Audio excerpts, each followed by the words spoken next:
perspective par rapport à cette question. Est-ce qu'on peut porter la main?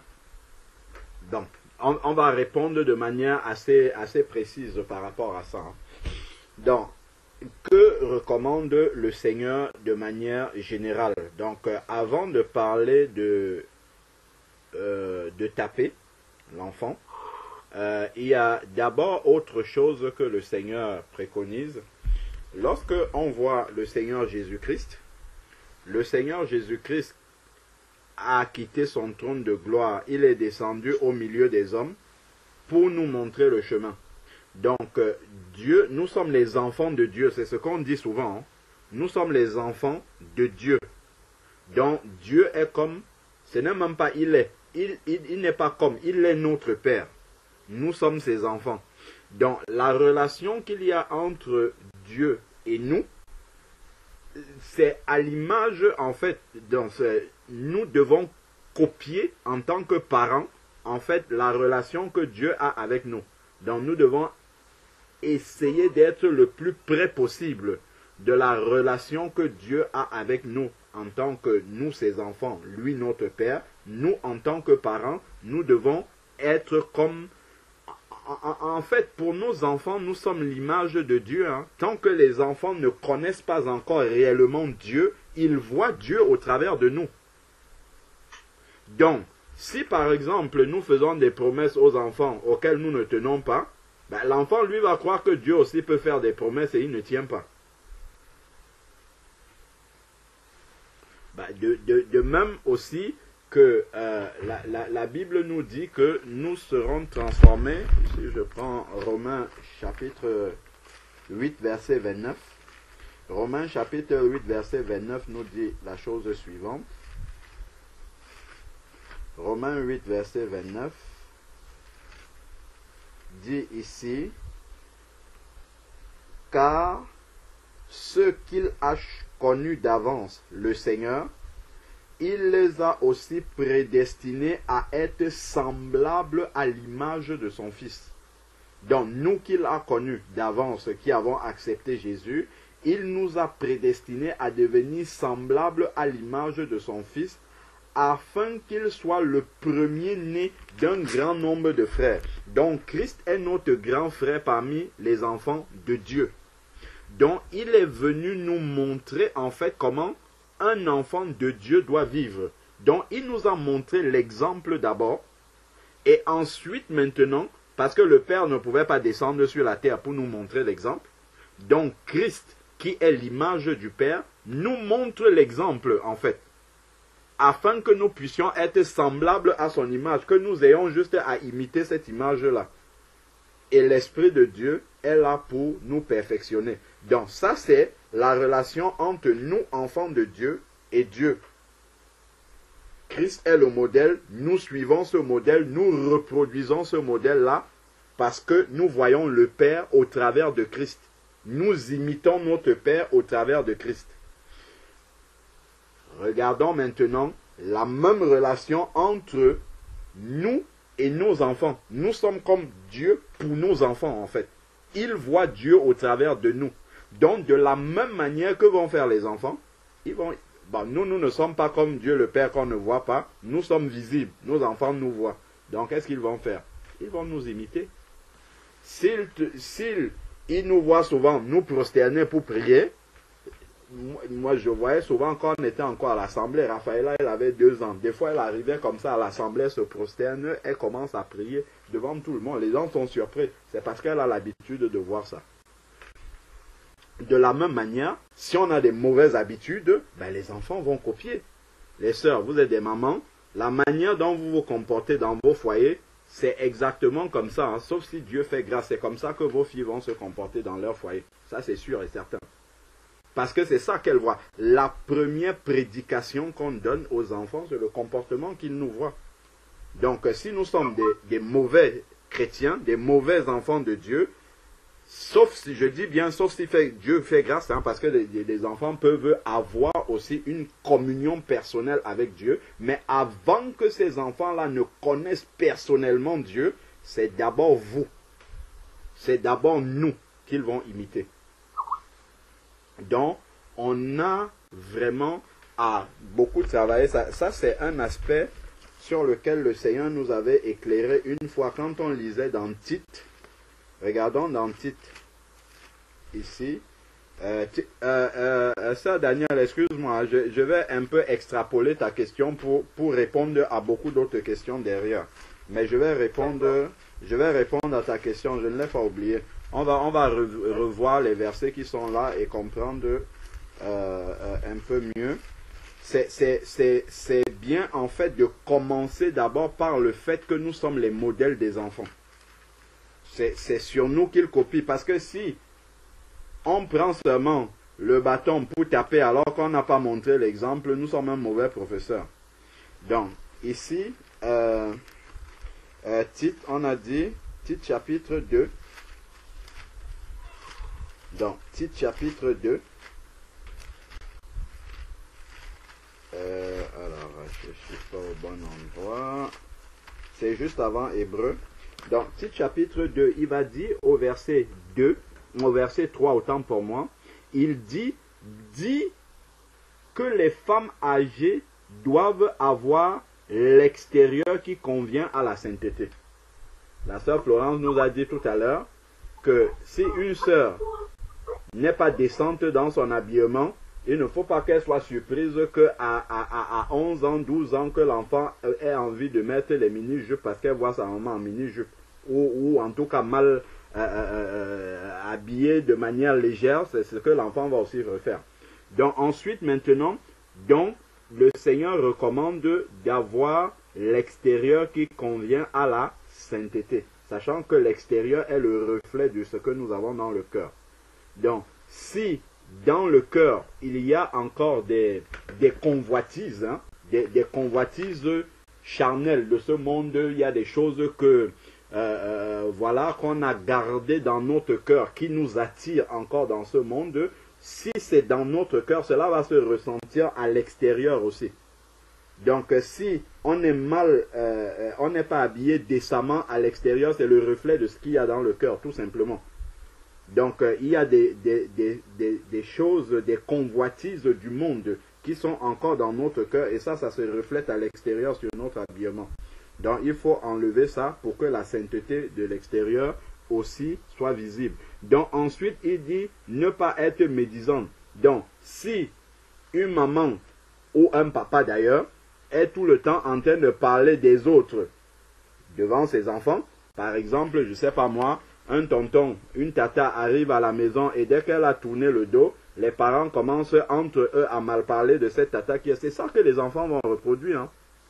Les enfants aussi, quand le copain ou la copine va partir avec le deuxième ou le troisième copain, ils vont parler de lui. C'est ça en fait.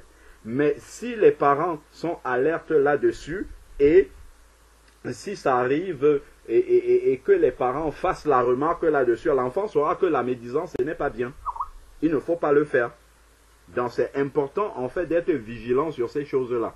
Parce que ce que nous faisons là, c'est ça que les enfants, avant de prêcher la Bible en fait et de partager les versets aux enfants, ça il faut le faire. Mais comme pour les païens là, les païens, la première Bible qu'ils ont, c'est la vie qu'ils voient les chrétiens mener. De la même manière, nos enfants, la première Bible qu'ils lisent, c'est notre vie en fait. C'est la première Bible qui est devant eux, qu'ils voient. Ça, c'est une Bible vivante, visible devant eux. C'est d'ailleurs pour ça que Jésus a dû descendre sur la terre. Il y avait la Torah déjà, mais il a fallu que Jésus descende pour que la parole devienne vivante en fait. Pour qu'on voit la parole vivre. Pour qu'on voit la parole incarnée. C'est pour ça que la parole s'est faite chair. Et elle est venue au travers de Jésus-Christ pour vivre et montrer l'exemple. Donc de la même manière pour nos enfants, c'est la même chose. Donc avant d'ouvrir la Bible et dire, la parole dit de ne pas voler. Si l'enfant me voit voler, en fait, ma parole n'aura aucune puissance sur l'enfant. Absolument aucune. Si je dis à l'enfant, on ne ment pas, et que l'enfant me voit, voilà, je vais me reposer. Vraiment, si mon téléphone sonne, dit que je suis sorti, alors que je suis en train de me reposer, il ne faut pas que je sois étonné que l'enfant mente aussi. C'est exactement ce qui va arriver. Donc, on doit être vigilant sur toutes ces choses-là parce que nous sommes d'abord le modèle. Comme nous serons transformés à l'image de Jésus-Christ. Donc, en fait, en ressemblant à Jésus-Christ, en fait, c'est pour ressembler au Père. Parce que Jésus est l'image du Dieu invisible. C'est ce que la Bible nous dit. Dans Colossiens, je ne vais pas avancer comme ça sans donner les versets. Colossiens chapitre 1, je crois. Il dit que Christ est l'image du Dieu invisible. Alors, donc c'est Colossiens 1, verset 15. Il dit, il est l'image du Dieu invisible. Donc Christ est l'image visible du Dieu qu'on ne voit pas. Donc Dieu le Père qu'on ne voit pas, au travers de Christ, on voit le Père. Donc, et il nous a dit dans Romains, souvenons-nous bien, Romains 9, verset 29, il a dit que nous serons transformés à l'image de Christ, c'est-à-dire en réalité transformés à l'image du Père, puisque Christ lui-même est à l'image du Père. Donc on va être transformés pour être comme notre Père. De la même manière, nos enfants aussi, ils vont être comme nous. Donc nous avons intérêt à travailler notre témoignage, non seulement pour les païens, mais notre témoignage aussi pour les enfants qui vivent avec nous. Donc c'est très très important en fait pour nous de ne pas perdre cela de vue, parce que nous sommes la première Bible que les enfants lisent. Bon, donc ne pas être médisante, ni asservir aux excès de vin, qu'elles doivent donner de bonnes instructions. Donc ici c'est dans un contexte, quand on parle de femmes âgées, on avait dit il ne s'agit pas de âgées en âge. Il s'agit d'avoir de l'expérience dans le Seigneur, avoir des années déjà dans le Seigneur en fait. C'est âgé spirituellement si on veut. C'est des sœurs qui ont de l'expérience et la Bible les exhorte à partager cette expérience avec les plus jeunes. De la même manière, en fait, ça s'applique aussi dans le foyer parce que les parents ont forcément plus d'expérience puisqu'ils sont convertis dans le Seigneur que les enfants. Donc, ils doivent partager cette expérience-là avec les enfants au travers de leur vie, tout simplement. Donc, et après, on peut expliquer aux enfants, quand on a posé un acte parce que c'est un acte que l'Esprit de Dieu nous pousse à poser et que l'enfant peut ne pas comprendre, on va lui expliquer. Il peut même nous poser des questions, papa, maman, pourquoi tu as fait ça? On va expliquer que c'est parce que la parole de Dieu dit de ne pas faire ceci, de ne pas faire ça.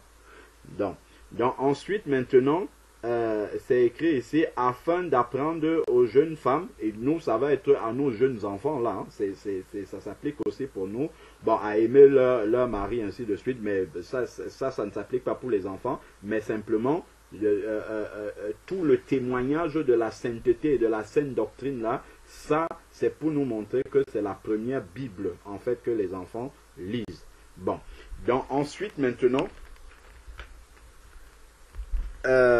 au travers de ceci, de l'exemple qu'on doit montrer à nos enfants, là maintenant on peut tomber sur les versets de la parole du Seigneur. On peut arriver dans l'un des premiers versets que j'avais cité là, c'est Proverbe 22 verset 6. Proverbe 22 verset 6 dit quoi? Il est dit, instruis l'enfant. Si vous avez lu dans le titre là-bas, c'est écrit ici, quand on parle des femmes âgées dans le Seigneur, qu'elles doivent avoir l'extérieur qui convient à la sainteté, ainsi de suite. Après, on dit qu'elles doivent donner de bonnes instructions. Il y a une différence entre enseigner et instruire. L'instruction, en fait, c'est de donner l'exemple. L'enseignement, c'est de parler. De parler, il faut faire ça, ça, ça, ça, ça. Mais quand on parle d'instruire ici, c'est de donner l'exemple, en fait. C'est de prêcher par l'exemple. C'est vraiment ça qu'il y a derrière l'instruction. C'est prêcher par l'exemple. Donc, quand Proverbe ici nous dit instruit l'enfant, c'est donne l'exemple à l'enfant. C'est ça que ça veut dire d'abord.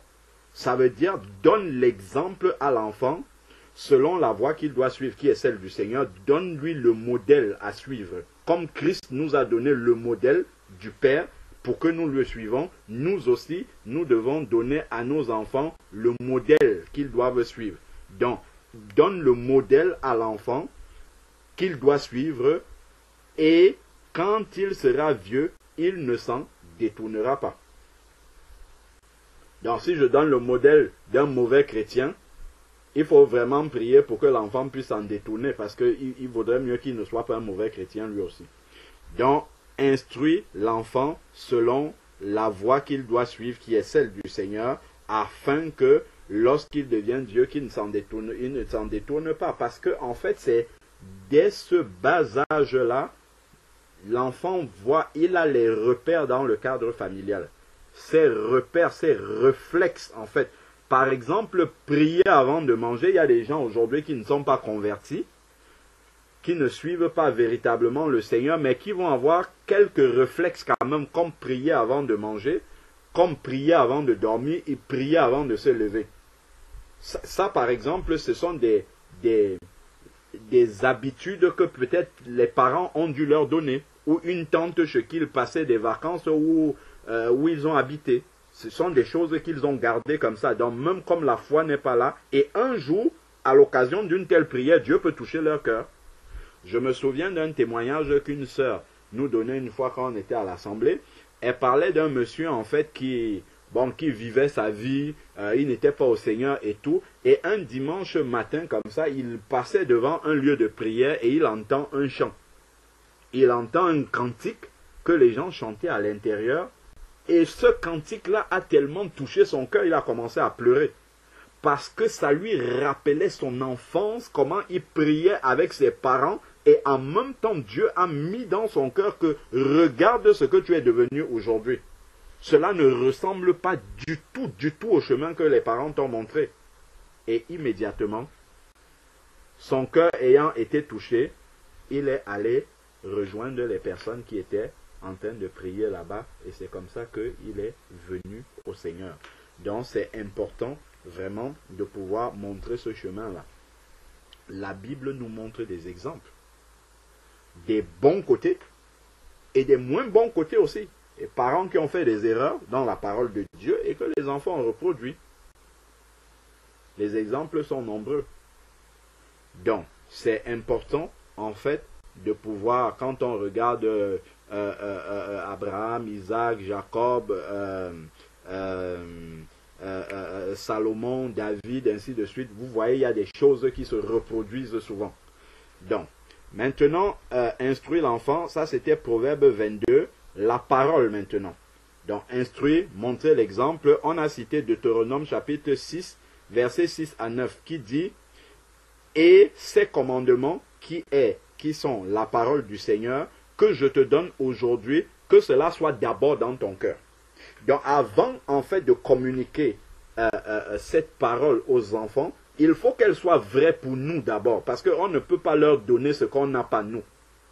On ne peut pas leur prêcher ce qu'on ne vit pas. Il faut qu'ils voient ça d'abord au travers de nous. Et les actes, les paroles, ça va être plus ancré dans l'enfant que ce qu'on va lui dire juste de la bouche. C'est important en fait de vraiment comprendre cet aspect-là. Donc, ensuite, ici, on dit, et ces commandements que je te donne doivent être dans ton cœur. C'est par là que Dieu commence. Et ensuite, maintenant, puisqu'ils sont dans mon cœur, pas dans ma tête, hein, parce qu'un commandement peut être dans ma tête, mais pas dans mon cœur. Parce que si un commandement est dans mon cœur, ça veut dire qu'il a pris vie en moi. Souvenons-nous que le Seigneur dit dans Jean 6 que mes paroles sont esprit et vie, en fait. Donc si les paroles sont dans notre cœur, ces paroles-là produisent la vie. Et nos enfants voient cette vie-là.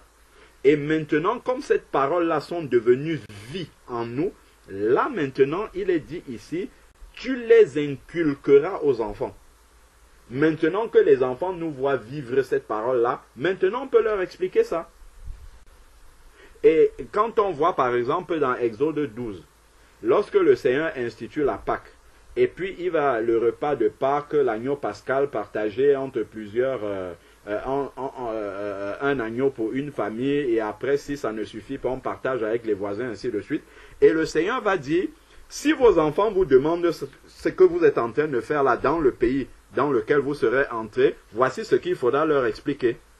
C'est ce que le Seigneur dit. Donc, parce qu'ils vont pratiquer quelque chose, les enfants vont voir, ils vont dire, mais pourquoi vous pratiquez ça? Là, maintenant, on peut.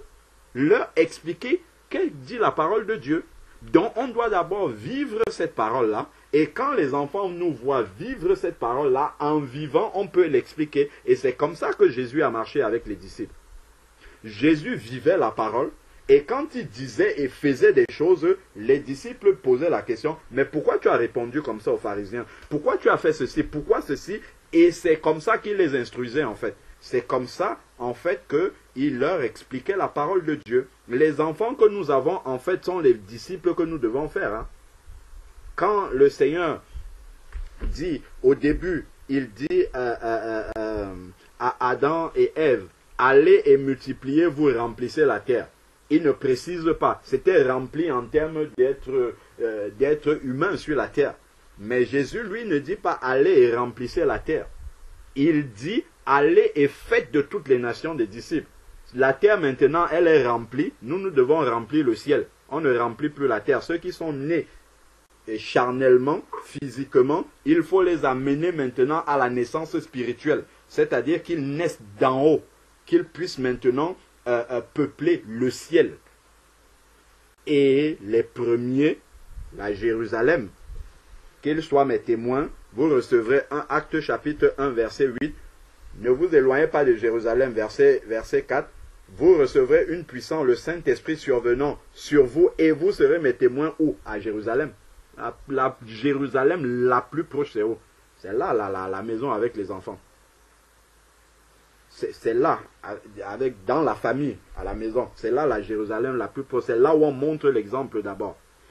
Qu'ils vont donc suivre, qu'ils vont donc reproduire, dont nous sommes en réalité en train de faire des disciples déjà à la maison. Les enfants qui sont à la maison sont censés devenir des disciples si nous sommes des disciples. Nous ne pouvons pas souhaiter ou prier même que les enfants deviennent des disciples si nous-mêmes nous ne le sommes pas et nous n'avons pas envie d'être un disciple. Donc,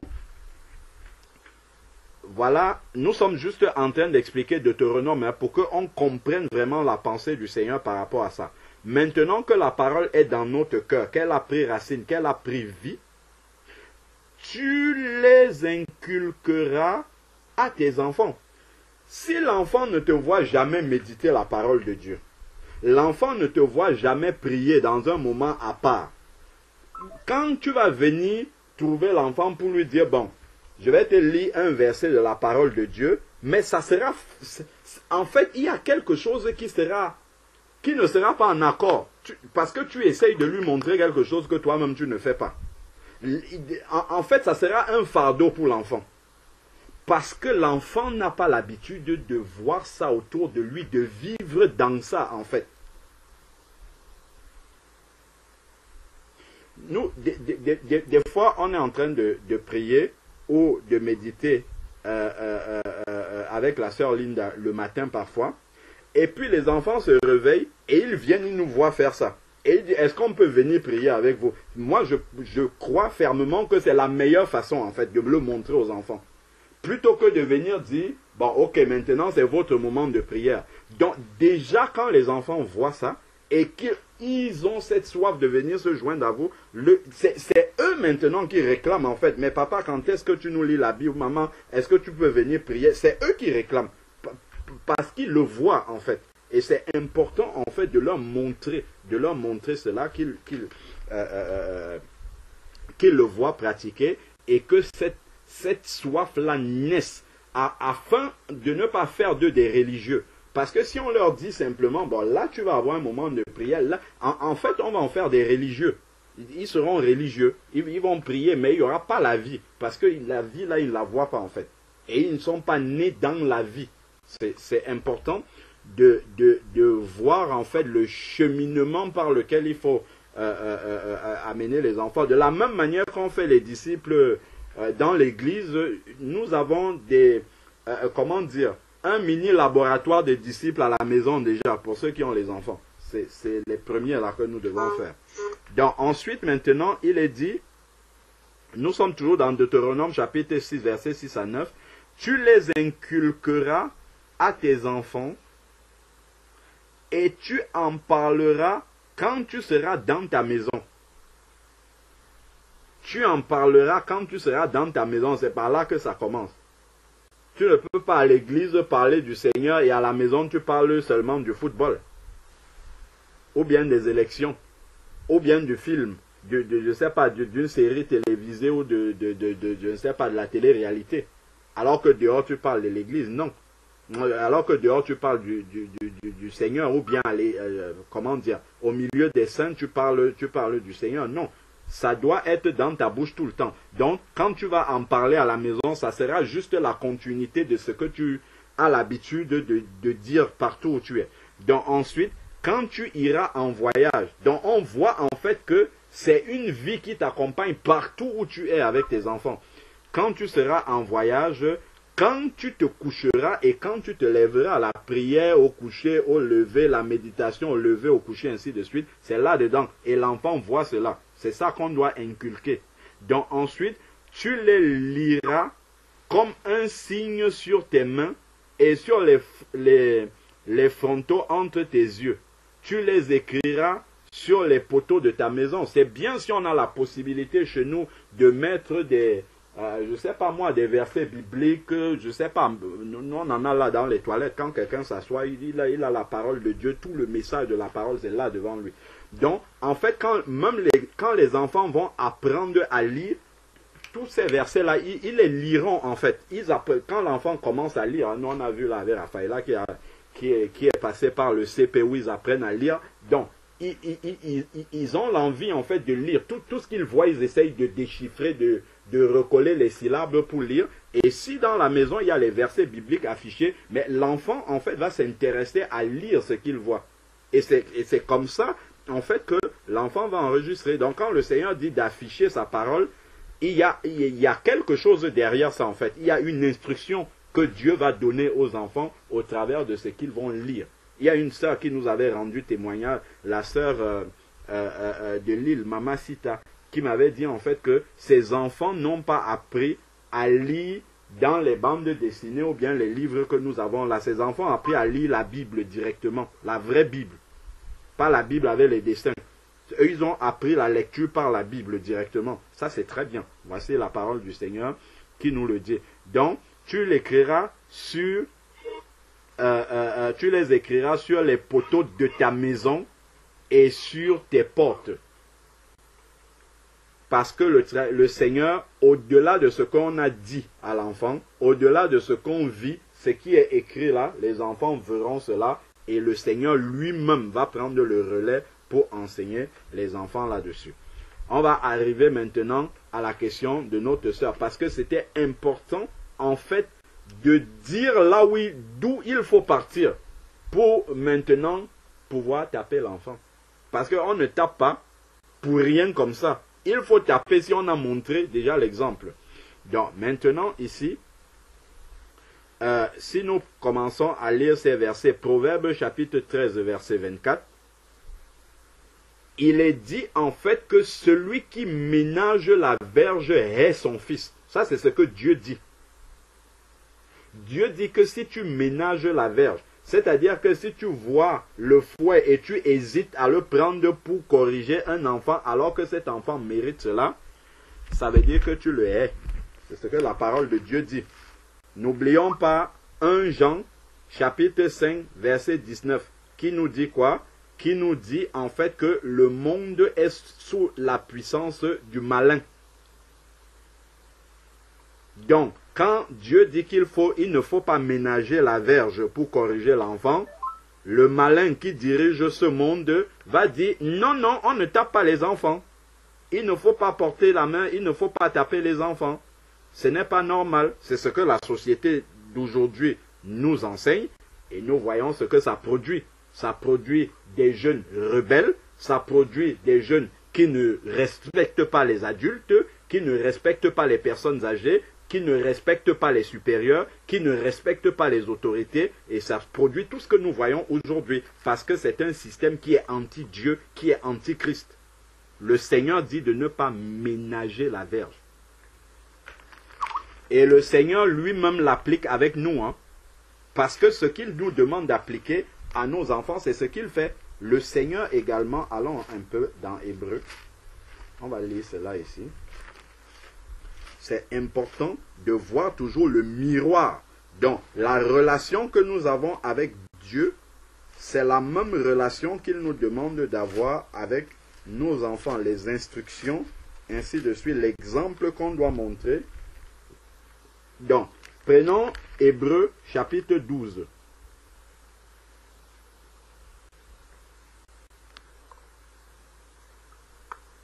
Hébreux chapitre 12.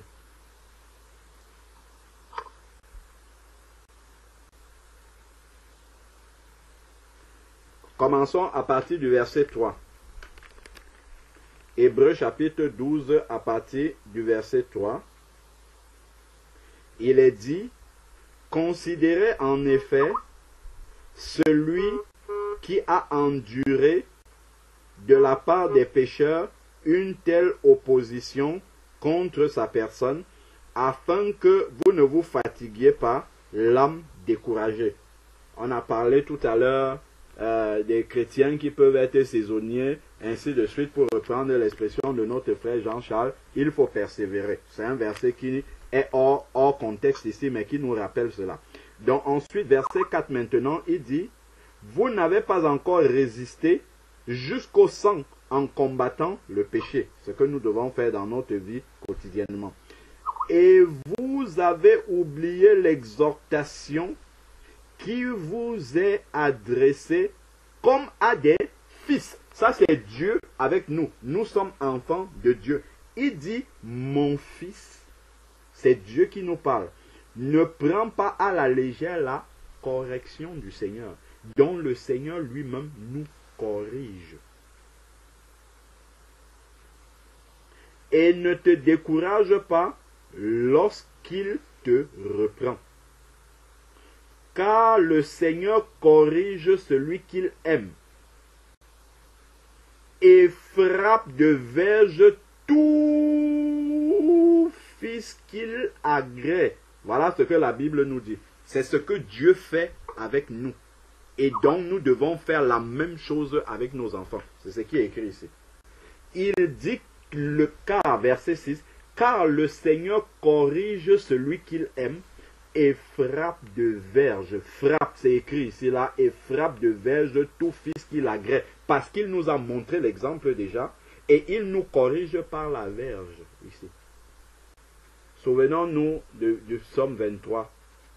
Ton bâton et ta houlette me rassurent. Le bâton de la correction et la houlette pour caresser. J'en viens donc justement à est-ce que nous devons porter la main sur l'enfant? Non. Par contre, nous devons corriger l'enfant avec la verge. Ce n'est pas la même chose. La main, je sais que dans l'énervement, déjà il faut éviter de taper l'enfant étant énervé. Dans l'énervement, on le fait souvent, mais ça ce n'est pas bien. En fait, on ne doit pas porter la main sur l'enfant. La main, en fait, est Dieu nous l'a donné pour transmettre l'amour. La main, c'est pour les câlins, voilà. La main, c'est pour les câlins aux enfants. Ce n'est pas pour taper. La main qui câline l'enfant ne peut pas la taper en même temps. La main, c'est pour les câlins. Par contre, pour taper l'enfant, il faut prendre autre chose, la verge. Moi, j'utilise souvent ma sandale pour les enfants. Quand je prends la sandale comme ça, les enfants se rangent directement. Parce qu'elles sont encore petites. Si elles étaient plus grandes, j'utiliserais autre chose. Parce que déjà, quand tu prends une ceinture ou quelque chose, et que tu présentes ça à l'enfant, sans même l'avoir tapé déjà, ça l'influence déjà. L'enfant commence à se ranger déjà. Dieu sait pourquoi il a dit ça. Alors que la main, bon, la main qui normalement doit faire des câlins, ainsi de suite, bon, la main va surprendre l'enfant et ta main en fait ne fait pas peur à l'enfant. Alors qu'en prenant un objet, la verge vraiment comme le Seigneur le dit, ça a déjà un travail psychologique chez l'enfant. Ça remet déjà comme le monde le dit, ça lui remet les idées en place déjà. Et il sait que là, il a traversé les limites que tu lui as données. Donc c'est important, on ne porte pas la main sur l'enfant, mais on le corrige avec la verge. Donc il faut utiliser la ceinture ou autre chose. Et c'est écrit ici, Dieu lui-même, il fait la même chose et nous devons imiter notre Père. Et il dit ici, et ça vient parce qu'on a montré l'exemple. Nous ne sommes pas en droit devant Dieu de taper un enfant qui a menti alors que nous-mêmes nous sommes un grand menteur. Nous ne sommes pas en droit de le faire. C'est pour ça que j'ai commencé d'abord par l'aspect instruit l'enfant en lui montrant l'exemple. Maintenant, la correction vient avec ce que nous lui... parce qu'il a un modèle et il ne suit pas le modèle qu'on lui a montré. Donc, ensuite, maintenant, Hébreux 12, nous sommes au verset 7. Supporter la correction. C'est comme des fils de Dieu, c'est comme des fils que Dieu vous traite. Donc, la correction, elle vient de Dieu, en fait. Et c'est la correction avec la verge, c'est écrit là au-dessus. Elle vient de Dieu. C'est comme des fils que Dieu vous traite. Donc, il nous traite comme des fils en nous corrigeant, en utilisant la verge lorsque cela est nécessaire. Cela ne veut pas dire qu'à chaque fois qu'on doit corriger l'enfant, on doit utiliser la verge. Non, mais la verge fait partie, en fait, des corrections qu'on doit être amené à utiliser pour les enfants. C'est ce que la Bible nous dit. Ça ne doit pas être tout le temps. Et il y a aussi un travail pédagogique qu'on doit faire. On ne doit pas corriger un enfant avec la verge ou même corriger tout simplement un enfant sans lui expliquer ce qu'on fait. L'explication est très importante pour accompagner la correction. Il faut que l'enfant comprenne qu'est-ce qu'il a fait de mal, pourquoi on le corrige et qu'est-ce qu'il aurait dû faire. C'est important de prendre ce temps-là et bien souvent, quand on le fait dans l'énervement, bon, on n'est pas conduit, en fait, comme ce n'est pas conduit par l'esprit, souvent on ne va pas prendre le temps de bien expliquer à l'enfant en quoi est-ce que elle n'a pas bien agi ou il n'a pas bien agi. Donc, c'est comme des fils que Dieu vous traite, car quel est le fils que le Père ne corrige pas? Donc, le Père doit pouvoir corriger le fils, la mère d'ailleurs, pareil.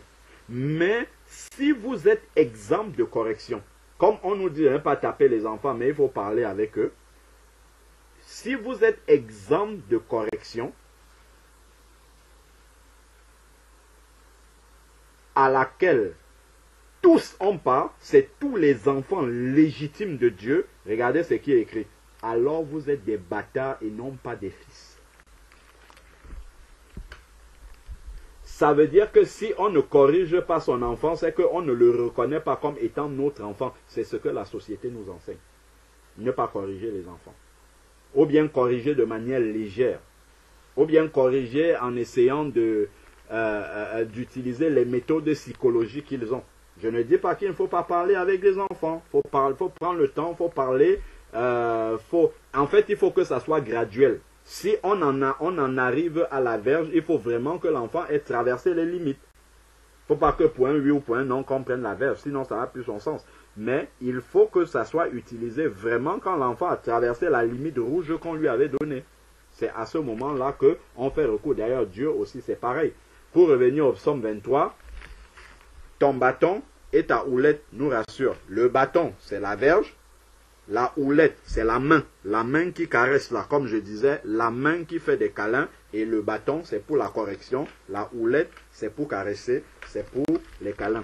Donc, nous aussi, nous avons les deux à notre disposition pour nous en servir auprès des enfants. Mais, si vous êtes exempt, bon, ça on a déjà lu verset 9, puisque nous avons eu des pères selon la chair, dont il fait le parallèle, comme nous avons fait là tout à l'heure, le parallèle entre la relation entre Dieu et nous, et la relation entre père et enfant. Donc, comme nous avons eu des pères, il le dit selon la chair, qui nous corrigeaient et que nous avons respecté, donc la correction produit le respect, ne devons-nous pas à plus forte raison nous soumettre au Père avec grand P maintenant, des esprits, pour avoir la vie. Nos pères, selon la chair, en effet, nous corrigeaient pour peu de temps, comme ils le jugeaient bon, mais Dieu nous corrige pour notre véritable intérêt, dont la correction est toujours dans l'intérêt de celui qui est corrigé. Donc nous aussi, en tant que parents, en donnant une correction à l'enfant, il faudrait que ça soit dans son intérêt. D'où est-ce qu'il faut prendre le temps d'expliquer pourquoi on le fait à l'enfant et ce qu'il aurait dû faire. Donc, afin de nous faire participer à sa sainteté. Donc, quand nous corrigeons l'enfant, en fait, c'est pour qu'il devienne comme nous. Donc, si nous sommes un mauvais modèle, nous corrigeons l'enfant pour qu'il devienne encore plus mauvais. C'est ce que ça veut dire. Voilà pourquoi on a commencé par nous d'abord, d'être un modèle pour les enfants et donc de les corriger. Parce que quand Dieu nous corrige, c'est pour que nous participons à sa sainteté. Donc pour que nous lui ressemblions en fait. Parce que Dieu est saint. Donc de la même manière, quand nous corrigeons nos enfants, c'est pour qu'ils nous ressemblent. Ce n'est pas pour qu'ils aient un autre modèle qui n'est pas nous. Donc il faut qu'ils soient nos imitateurs parce que nous aussi nous imitons Christ. Donc si nous imitons le monde, ben, les enfants vont imiter le monde. Si je passe le temps devant la télévision à regarder les séries télévisées, à savoir qui sort avec qui, c'est ça que les enfants vont aimer aussi. C'est logique si c'est de ça que je parle avec mes enfants, mais c'est ça en fait. C'est dans ça que la pensée des enfants sera nourrie. Il ne faut pas être étonné d'autre chose. Que quand on va venir leur parler de la Bible sera complètement étrangère pour les enfants. Donc, poursuivons maintenant pour que nous participions à sa sainteté. Donc, toute correction, il est vrai, peut paraître dans un premier abord un sujet de tristesse. Donc, quand on prend la verge pour corriger l'enfant ou bien quelques corrections qu'on donne à l'enfant, c'est un sujet de tristesse. Nous, pour la plupart d'entre nous là qui avons grandi dans les pays où les parents nous ont corrigés avec la verge, est-ce qu'aujourd'hui, on n'est pas reconnaissant envers ces parents-là qui nous ont corrigés de cette manière-là et qui nous ont donné le respect pour les adultes, qui nous ont donné une manière d'être conduits dans la vie, qui nous ont évité beaucoup de choses parce qu'on a du respect en fait pour tout ce que les parents nous ont montré. Aujourd'hui, nous leur sommes reconnaissants pour cela. Donc, ensuite, il dit toute correction d'un premier abord est un sujet de tristesse pour celui qui reçoit la correction et non de joie, mais plus tard, c'est-à-dire quand l'enfant va grandir, comme nous aujourd'hui, nous sommes adultes, si nos parents nous ont tapés en nous expliquant, bon malheureusement souvent en Afrique, les parents c'est l'autre extrême aussi, tapent, ils n'expliquent pas, ainsi de suite, ça c'est très mauvais aussi, donc on a souvent été punis sans même savoir pourquoi, ça c'est pas bien. Donc, mais aujourd'hui, nous sommes quand même reconnaissants parce que nous comprenons pourquoi nos parents faisaient cela. Ils le faisaient parce qu'ils nous aimaient et ils voulaient nous montrer le bon chemin. Ben, sauf que parfois, eux aussi n'étaient pas des exemples, mais ils voulaient que nous soyons des modèles, sans eux-mêmes être les modèles. Et c'est là où il y a un problème en fait. Donc, il faudrait que tout cela puisse être équilibré. Donc, ensuite maintenant, il dit, mais plus tard, elle procure un paisible fruit de justice à ce qu'elle a formé. Donc la correction a formé ces personnes-là. C'est pourquoi redresser les mains abattues et les genoux paralysés. Donc que vos pieds suivent des pistes droites afin que ce qui est boiteux ne dévie pas, mais plutôt soit guéri. Donc voilà ce que Dieu fait avec nous et ce qu'il nous demande, ce qu'il nous, ce qu'il nous exhorte à faire de la même manière avec les enfants dont on peut être amené. Nous étions dans Proverbe 13, verset 24. Celui qui ménage la verge, donc qui dit je vais corriger l'enfant en l'envoyant seulement dans la chambre sans jamais utiliser la verge, c'est écrit, la société va dire que c'est comme ça qu'il faut faire. Dieu dit que celui qui ménage la verge hait son fils. Mais celui qui l'aime cherche à le corriger. Donc quand on corrige l'enfant, c'est pour qu'il s'améliore. Ce n'est pas pour le décourager. Donc il faut le faire dans l'équilibre aussi. Proverbe 22, verset 15 dit, la folie est attachée au cœur de l'enfant. Parce que l'enfant, bien souvent, ne sait pas ce qu'il fait. Parfois, il fait mal, lui-même ne sait pas. C'est pour ça qu'on parle de folie. La folie est dans le cœur de l'enfant. Et Dieu dit que la verge de la correction la verge de la correction l'éloignera de lui. La verge éloigne la folie qui est dans le cœur de l'enfant. Le mauvais agissement, l'agissement sans contrôle de l'enfant, sans limite de l'enfant. Un enfant, par exemple, qui n'a pas la notion du danger, qui veut traverser la route, qui veut poser sa main sur le feu, des choses comme ça.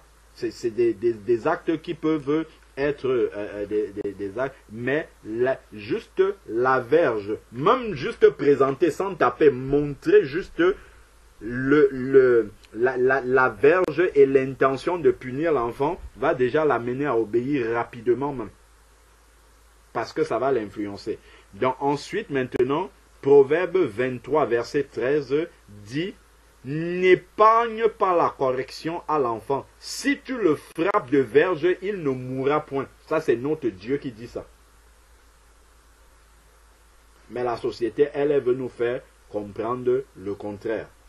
Donc, faisons-le dans l'équilibre. C'est écrit ici clairement. C'est écrit clairement. Utilisons la verge quand cela est nécessaire. Allons dans une correction graduelle. Pour que lorsqu'on utilise la verge, que l'enfant sache vraiment que c'est parce que là, il a atteint des limites qui n'étaient plus possibles pour les parents d'admettre. Donc, ensuite, maintenant, Proverbe 29, verset 15 dit: la verge et la correction donnent quoi? La sagesse. La verge et la correction donnent la sagesse. Ça, ce ne sont pas les proverbes du monde. Comme on va souvent dire, je ne sais pas moi, les proverbes les proverbes du... Non, ça, c'est la sagesse de Dieu, en fait, qui est donnée dans le livre des proverbes. La verge et la correction donnent la sagesse, mais l'enfant livré à lui-même fait honte à sa mère. Donc l'enfant qu'on ne corrige pas va faire honte à sa mère. C'est ce qui est écrit là. Parce qu'on ne lui a pas dit ce qui est mauvais. Parce qu'on ne l'a pas corrigé afin qu'il s'améliore. Proverbe 29, verset 17 maintenant dit: châtie ton enfant et il te donnera du repos. Donc si tu ménages la verge, si tu ménages la correction à l'enfant, ben, tu n'auras pas de repos avec cet enfant-là. Parce que la folie va rester attachée à son cœur. Et cette folie-là va grandir davantage. Parce que l'enfant n'a pas de repère. Et il procurera, c'est écrit ici: châtie ton fils, et il te donnera du repos, et il procurera des délices à ton âme. Donc, la parole de notre Dieu est très claire par rapport à la correction et l'usage de la verge, à ne pas confondre avec porter la main sur l'enfant. Ce n'est pas du tout la même chose, ce n'est pas ça que Dieu dit de faire. Il parle d'utiliser la verge. Ayons la sagesse et la mesure de l'utiliser quand cela est nécessaire et de ne pas l'utiliser à tort et à travers. Instruire l'enfant, nous devons leur montrer le modèle.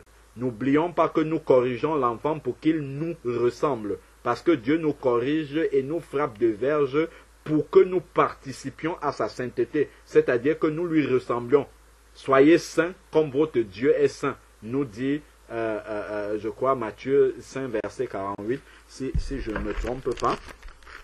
Donc, parce que Dieu, justement, veut que nous lui ressemblions, que nous participions à sa sainteté. Donc, de la même manière, n'oublions pas que lorsque nous corrigeons l'enfant, c'est pour qu'il nous ressemble.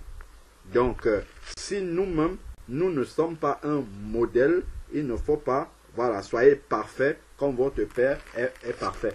Donc, nous devons justement ne pas oublier ces paramètres-là. Donc, il faut faire les choses dans la sagesse de Dieu. Sinon, nous allons faire comme nos parents d'avant qui ne connaissaient pas Dieu, qui tapaient juste parce qu'il faut taper sans expliquer, et qui peuvent utiliser la verge à mauvais escient, ou bien qui peuvent utiliser la main pour taper l'enfant, ainsi de suite. Tout cela, ça, c'est pas ce que Dieu enseigne. Donc, c'est pourquoi, vraiment, il faut prendre la chose dans le contexte que Dieu a enseigné. C'est pourquoi j'ai tenu à ce qu'on parcourt vraiment tous les contours pour que nous sachions exactement dans quel cadre est-ce que Dieu a parlé d'utiliser la verge et comment est-ce qu'on peut l'utiliser selon la sagesse de Dieu pour que ça produise le fruit que Dieu nous a promis dans sa parole. Parce que de la même manière, si nous utilisons la verge pas comme Dieu l'a dit, cela va produire autre chose dans la vie de nos enfants. Il y a des parents, par exemple, qui ont tellement fait usage de la verge sans expliquer hors contexte, non selon la volonté de Dieu, que finalement, ça peut faire des enfants qui commencent à craindre les parents, qui commencent à avoir peur, autant pour moi. Avoir peur des parents, ce n'est pas ça que Dieu veut. Nous n'avons pas peur de Dieu. Nous craignons Dieu, ce qui est différent d'avoir peur. Craindre, ça veut dire avoir un très profond et grand respect pour quelqu'un. Avoir peur de la personne, c'est parce que derrière on a peur du châtiment, en fait. Ce n'est pas du respect, mais c'est la peur du châtiment. Donc, Dieu, ce vers quoi il veut nous amener, c'est d'avoir de la crainte. La crainte de Dieu, c'est-à-dire un profond respect. Nous aussi, en tant que parents, nous conduisons les enfants. Nous devons conduire les enfants à avoir un profond respect de nous, qui est en réalité le respect de Dieu, puisqu'ils voient Dieu au travers de nous. Donc, si la verge n'est pas utilisée selon la sagesse de Dieu, ça va produire des enfants qui ont peut-être peur des parents. Ça va produire des enfants qui sont renfermés parce qu'on ne leur a pas expliqué. Ils sont corrigés, ils ne savent pas pourquoi et ils ne vont pas forcément changer. Ça peut produire des enfants rebelles aussi. On a tellement tapé de verge que l'enfant a fini par être immunisé, comme on peut dire, contre la verge, et ça fera de lui un rebelle. Donc vous aurez beau taper, ça ne changera rien. La verge n'aura plus son effet, parce que ça a été utilisé hors contexte. Donc nous devons vraiment prendre cette parole-là dans le contexte de Dieu et l'appliquer véritablement avec la sagesse de Dieu telle qu'on l'a vu. Il n'y a aucun aspect de tout ce qu'on a vu là qui doit être oublié. C'est pourquoi, avant juste de lire ces versets-là, on a fait le tour parce que Dieu, on a une part importante à faire. Ensuite, maintenant, on a les instruments que Dieu met à notre disposition pour corriger, afin que ça produise le résultat de Dieu. Si tous ces ingrédients-là ne sont pas ensemble, le résultat ne sera pas celui de Dieu.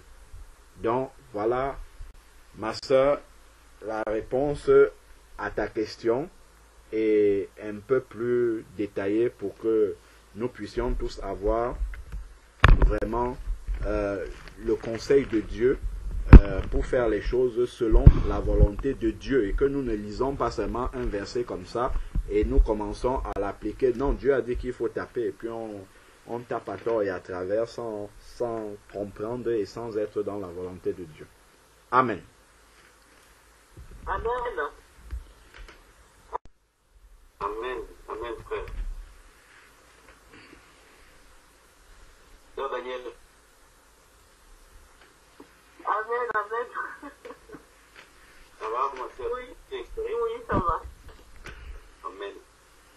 La sœur Sandrine a posé 2 questions, frère.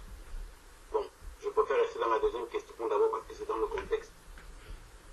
Sœur Sandrine, tu es là?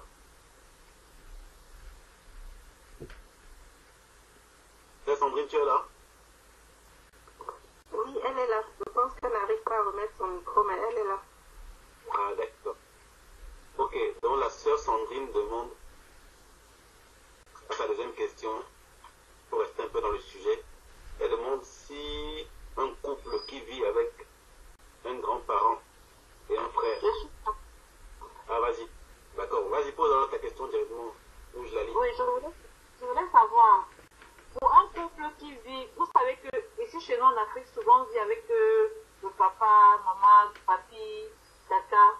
Bon, maintenant pour un couple qui vit avec les grands-parents, les frères ou les soeurs de l'un des conjoints, faut-il permettre que ces personnes de nos familles avec qui on vit fouettent nos enfants, corrigent nos enfants?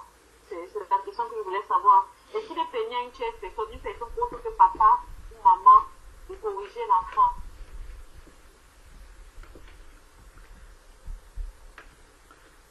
Donc, ce qui est écrit dans la parole de Dieu, c'est que ce sont les parents qui doivent le faire. C'est ce que nous avons lu là. Ça, c'est ce que Dieu, lui, l'a demandé de faire.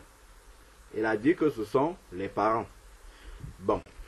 Maintenant, déjà, pour pouvoir prendre cela en considération, il faut déjà savoir, est-ce que ces personnes-là sont converties? Parce qu'un païen qui applique la correction, ce n'est pas la même chose qu'un chrétien qui applique la correction. Parce que là, comme tu as vu, on est entré dans les détails, en fait, parce que ces versets-là sont corrélés à d'autres parties de la parole de Dieu, où Dieu parle de ça aussi, d'une autre façon. C'est ce que nous avons fait là. Pour qu'on comprenne, en fait, l'ensemble dans la pensée de Dieu. Bon, si un membre de la famille, par exemple, n'est pas converti du tout, il ne pourra pas le faire dans la même pensée. Ce n'est pas certain qu'il ait le même amour, parce que l'amour qu'un parent a vis-à-vis de son enfant n'est pas forcément le même amour que le grand-père a, n'est pas le même amour en fait que la tante ou le voisin a. Donc, le parent peut-être, enfin le parent, le grand-père, en tout cas le grand-père, la grand-mère, la tante et ainsi de suite, peut-être avoir d'autres types de corrections. Il y a d'autres corrections qui existent. Et maintenant, pouvoir dire à l'enfant que, bon, par rapport à telle chose que tu as fait, il lui donne une punition qui n'est pas la correction que Dieu a dit avec la verge. Il lui donne une autre punition. Par contre, je le dirai à tes parents. Quand tes parents vont arriver, je leur dirai ce que tu as fait. Et maintenant, les parents vont juger si la correction que le tonton ou la tata a donnée est suffisante, ou si ils doivent rajouter et compléter la verge là-dessus pour rester dans la pensée du Seigneur. Et le parent converti saura ce qu'il est en train de faire.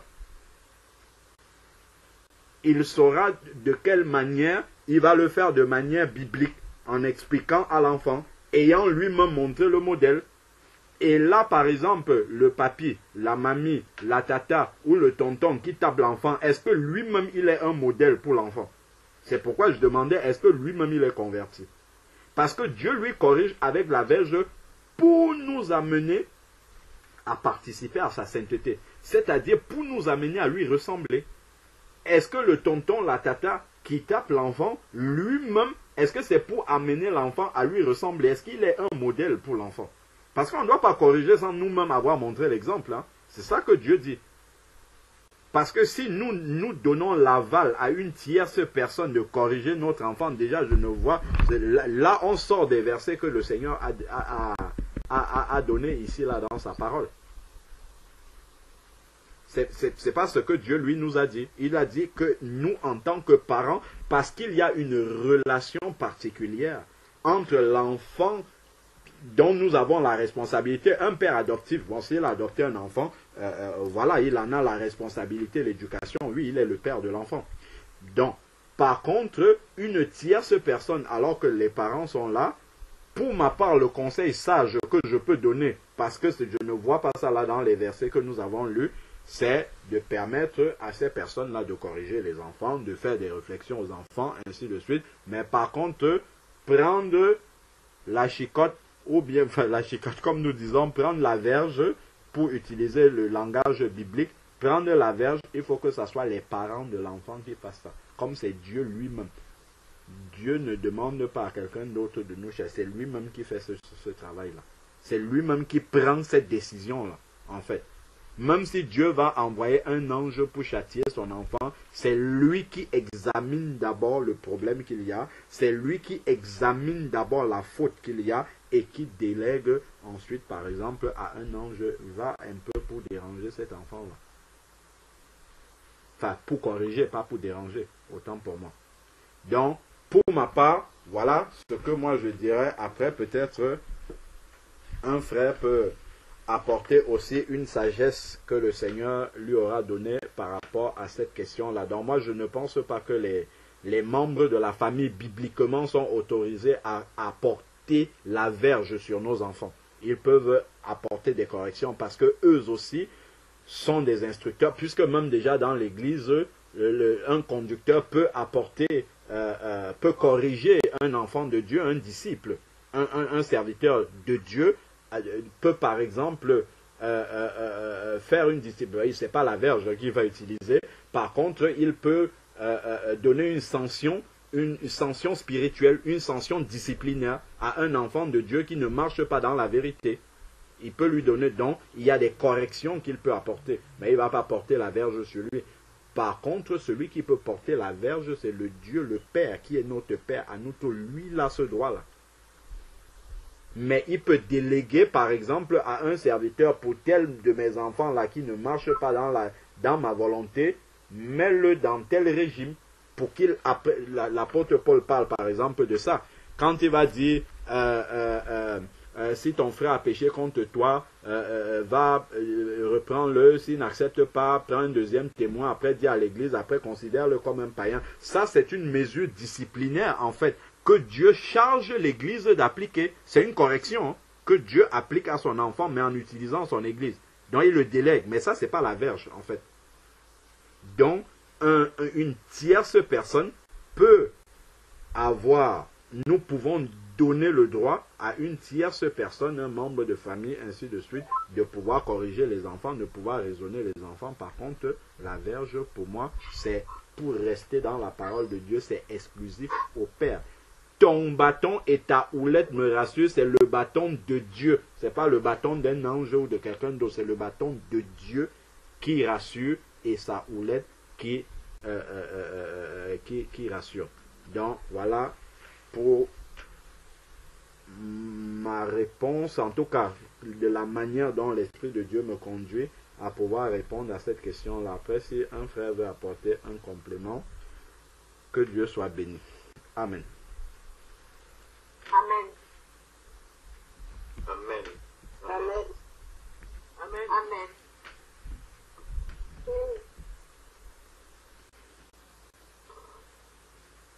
Pour moi, c'est vraiment, j'ai rien à dire. Le frère a vraiment tout brossé pour le contour. Et si notre frère a d'autres éléments à apporter, vraiment qui se sont libres. Sinon, nous avons la sœur Mireille qui voudrait témoigner par rapport à la verge. Donc, si un frère est disposé à apporter compléter ce que le frère nous a dit tout à l'heure, gloire à Dieu. Sinon, la sœur Mireille peut donner son témoignage. Amen. Allô? Amen. Allô? Allô? Oui, frère Georges. Oui, bonsoir. Bonsoir, mon frère bien-aimé. Oui, que Dieu vous bénisse. Amen. Je voulais juste intervenir sur l'aspect que le frère a brossé tout à l'heure au sujet des grands-parents, des oncles, des tantes. Nous savons que ces personnes participent. Déjà, les grands-parents ont participé à notre formation. Bon, nous sommes nés dans une famille avec des frères, des sœurs. Bon, maintenant,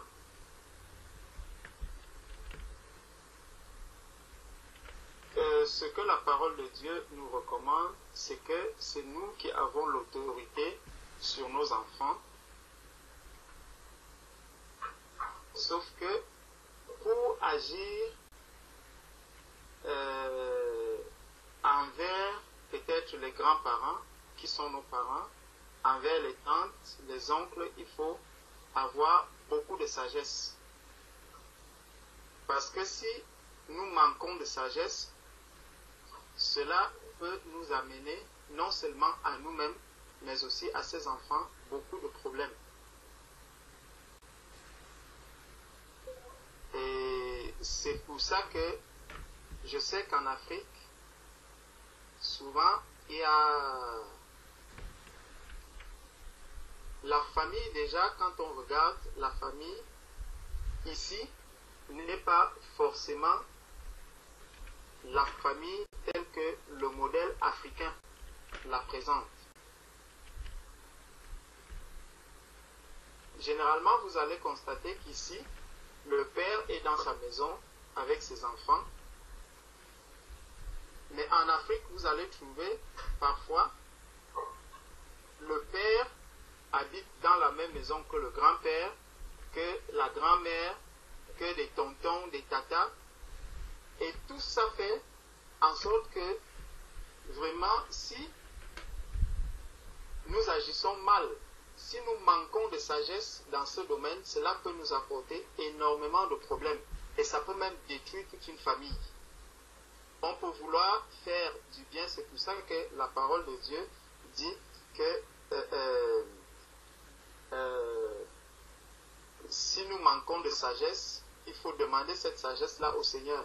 Il faut beaucoup prier pour ces cas. Vraiment, mais nous devons beaucoup prier lorsque nous nous trouvons dans des situations comme celle-là.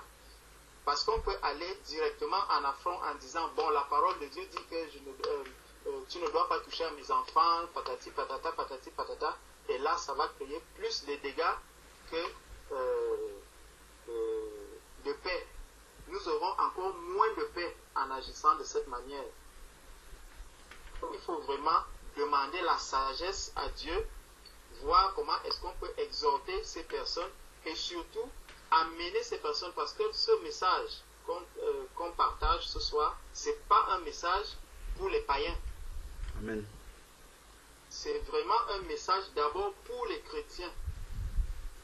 Le païen ne peut pas comprendre ce message de la sorte, surtout à ce niveau.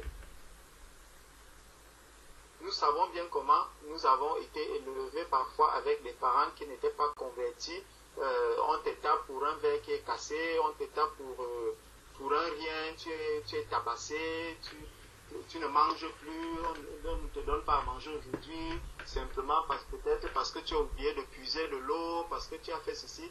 Donc tout ça, vraiment, il faut qu'on comprenne que c'est vraiment d'abord pour les enfants de Dieu. Et la manière dont je vais même me comporter vis-à-vis de ces personnes qui peut-être maltraitent mes enfants peuvent aussi amener mes enfants à comprendre, à voir que j'ai aussi une maturité et une crainte de Dieu. N'oublions pas, nous sommes enfants de Dieu. Oui, Dieu nous corrige au travers des épreuves, mais le païen aussi viendra nous corriger à sa manière. C'est pour ça que je dis, faisons vraiment, vraiment, vraiment attention, parce que lorsque je suis, le Seigneur me corrige, pourquoi? Pour m'amener à la repentance, pour m'amener vraiment à être saint. C'est pour ça que le Seigneur me corrige. Mais maintenant, la correction du païen, d'où est-ce qu'elle vient? Elle vient uniquement pour que je tombe. Et là, il faut que j'ai les discernements, que j'ai vraiment, que j'use de beaucoup de sagesse pour maintenant avoir la victoire sur l'ennemi et rester toujours dans la volonté de Dieu et rester toujours dans la sagesse que Dieu me donne pour combattre l'ennemi. Donc c'est cet aspect que je voulais soulever pour qu'on comprenne bien qu'il nous faut beaucoup de sagesse. N'oublions pas, Dieu nous châtie, Dieu nous corrige pour nous amener à la repentance, mais le malin, lui, il vient pour détruire. Et donc, comment est-ce que je vais combattre le malin? N'oublions pas, nous n'avons pas à lutter contre la chair et le sang, mais contre les principautés. Donc, c'est un esprit, c'est le diable, le malin peut passer d'une autre manière pour nous combattre, et là, ça deviendra un combat spirituel. Donc, ne perdons pas de vue cet aspect du problème, que nous sommes devenus enfants de Dieu, et tout ce qui se passe dans nos familles, dans la chair, peut aussi arriver pour nous amener à nous éloigner du Seigneur, à détruire même ce que le Seigneur est en train d'accomplir, soit en nous, soit dans nos familles. Donc, vraiment, agissons avec beaucoup de sagesse, prions beaucoup le Seigneur pour que nous puissions avoir la paix en agissant avec avec les grands-parents de nos enfants, avec les tontons, les tatas. C'est juste cet aspect que je voulais soulever. Amen. Amen. Amen. Amen. Amen. Amen. Amen.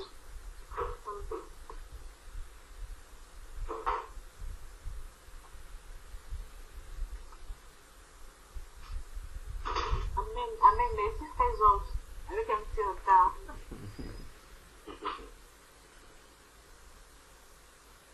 Amen. Et justement, pour aller dans le même sens que frère Georges, en fait, dans le sens de la sagesse, puisque justement, au départ, je posais la question déjà de savoir est-ce que ces personnes-là sont converties ou pas. Donc, ce qu'il faudrait aussi, c'est pour vraiment compléter hein, ce que le frère a dit, c'est aussi que lorsque on va aborder cet aspect-là avec les membres de la famille qui sont concernés, il ne faudrait pas en fait que l'enfant le sache. C'est-à-dire qu'il ne faut pas le faire devant l'enfant. C'est-à-dire qu'il ne faudrait pas que l'enfant perçoive que la correction du tonton ou de la tata, il n'a pas droit de me corriger. Parce que ça, c'est une grossière erreur qu'on peut faire aussi. C'est-à-dire en essayant de montrer carrément à l'enfant que ce n'est que moi qui ai le droit de te corriger. Ça, il faut être vraiment sage là-dessus. Il faut que l'enfant, même si on n'est pas là, le tonton ou la tata est là, qu'il sache qu'il y a l'autorité. Il doit respecter l'autorité. C'est maintenant nous, dans la sagesse, derrière, ayant parlé avec le tonton, la tata, vraiment avec beaucoup de sagesse, surtout s'il n'est pas converti. Là, c'est encore, ça demande vraiment beaucoup de sagesse, de lui expliquer jusqu'où il pourra aller dans la correction, mais vraiment avec beaucoup de sagesse que seul Dieu est capable de nous donner. Mais il ne faudrait absolument pas que l'enfant ait même la perception que le tonton ou la tata a moins d'autorité de correction sur lui que les parents. C'est très important en fait de ne pas louper cet aspect-là aussi. Sinon, l'enfant, les enfants sont manipulateurs. Hein. C'est écrit que la folie est attachée au cœur de l'enfant. Donc, l'enfant peut, lorsque ses parents ne sont pas là, bon voilà, et un peu mener le tonton, la tata ou le grand-père en bateau, ainsi de suite, sachant que, en fait, bon, le tonton, la tata n'a pas tellement le droit, en gros, de le corriger et d'aller très loin. Et puis maintenant, voilà, ça forcément, ça va avoir aussi une incidence négative sur l'enfant. Donc, c'est important aussi de prendre en compte cet aspect-là. Amen. Amen. Amen, frère. Frère Georges, c'est la pour l'éclaircissement. Amen. Amen. Mon frère Jean-Charles. Stéphane, il y a quelque chose à ajouter encore ou on passe le témoignage à la sœur Mireille?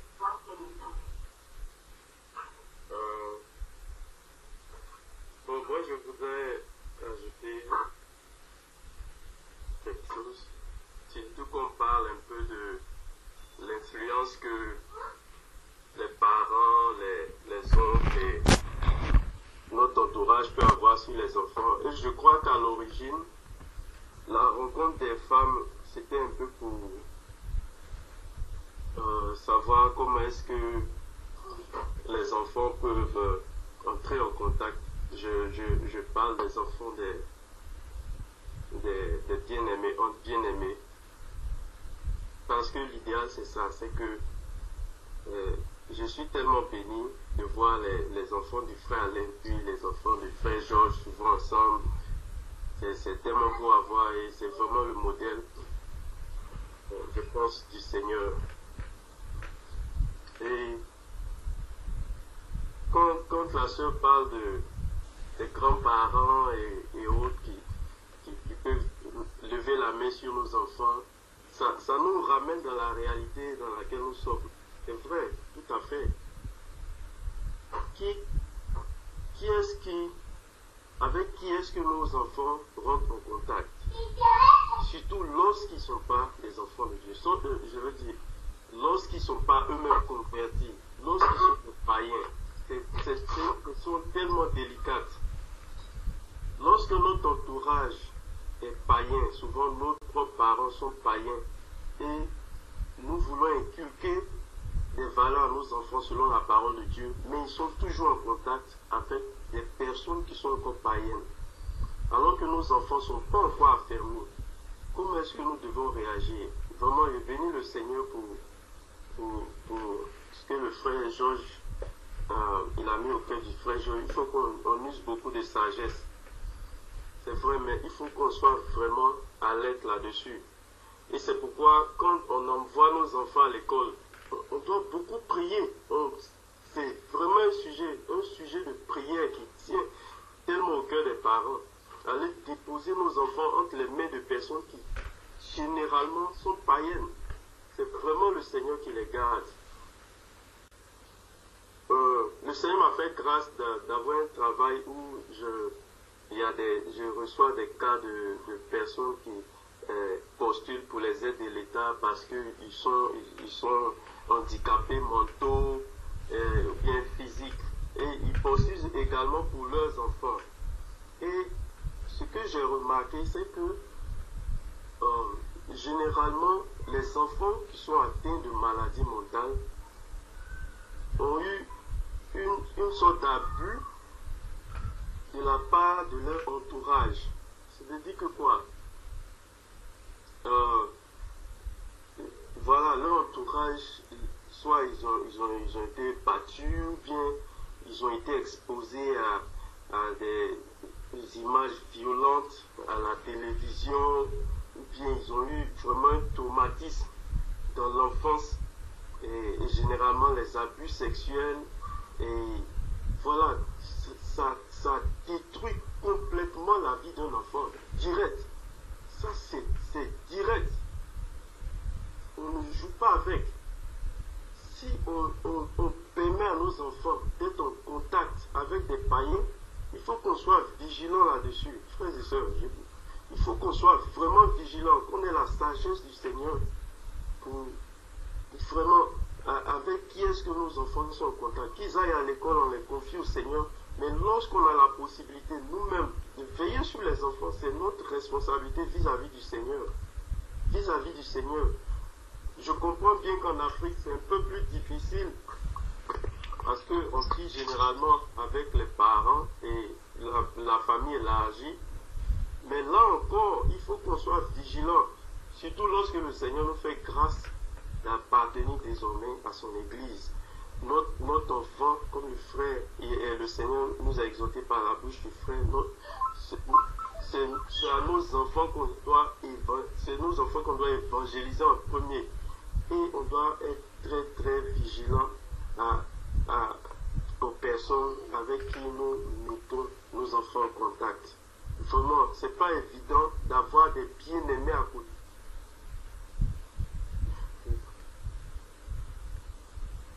Pour aller nos enfants entre les mains d'une soeur ou bien d'un frère avec le cœur apaisé, c'est pas toujours évident, mais vraiment, si on doit aller confier nos enfants à des gens qui sont encore païens, il faut qu'on vraiment ait la sagesse du Seigneur. Il faut qu'on prie véritablement le Seigneur. Parce qu'un faux pas peut détruire la vie de cet enfant-là. Peut détruire véritablement la vie de cet enfant. Je bénis le Seigneur pour ce sujet. Je rends grâce au Seigneur qui m'a donné une grande famille, vraiment.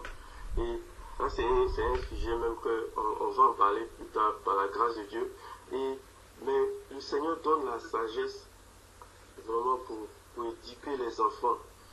Notre première responsabilité, c'est de conduire nos enfants au ciel directement. Si le Seigneur nous les confie, c'est pour leur inculquer la parole de Dieu pendant qu'ils sont encore avec nous, jusqu'à ce qu'ils aient, comme la parole nous dit, enseigne des enfants selon la parole de Dieu, afin que lorsqu'il sera grand, il ne s'en détourne pas. Mais c'est une grande responsabilité. À qui est-ce que nous confions nos enfants? Quels sont ceux qui rentrent en contact avec nos enfants, même les autres enfants de leur âge? j'ai ma fille est née, elle a 9 ans, et elle a une camarade de classe, une américaine blanche qui l'aime beaucoup, et elle veut venir à la maison. La dernière fois, elle nous a surpris même, sa maman l'a envoyée pour passer la journée. Mais pendant qu'elle joue avec ma fille, vraiment, je trouve de la compassion pour la jeune fille, la petite. Mais en même temps, j'ai ma fille, c'est ma responsabilité devant le Seigneur. Déjà, l'habillement, tel que la petite fille américaine a habillé, actuellement c'est l'été ici, et imaginez des petites culottes, tout est... Vraiment, ça me dérange. Ça me dérange énormément. Ce frère, elle aime ma fille, vraiment, on l'a confié au Seigneur, mais moi, c'est ma responsabilité de prendre soin de mes enfants. Donc, ce sont des choses vraiment sur lesquelles on doit être alerte. Nos enfants ne sont pas aussi aguerris que nous. C'est pourquoi le Seigneur nous les confie et il nous donne vraiment la grâce nécessaire pour les conduire. Donc, bien aimés, je vous invite à faire vraiment preuve de beaucoup de sagesse lorsque nos enfants, à qui est-ce que nous confions nos enfants, hein, ceux qui sont en contact avec nos enfants, avec qui nos enfants passent la journée. Tout ça, ce sont des sujets vraiment de prière. Qu'est-ce qu'ils communiquent à l'enfant? Qu'est-ce qu'ils enseignent à l'enfant? C'est tellement important. C'est tellement important. Voilà, c'est un peu le petit aspect que je vous ai ajouté. Et vraiment que le nom du Seigneur soit béni. Amen. Amen, amen. Amen. Amen. Merci beaucoup. Amen. Amen. Amen. Amen.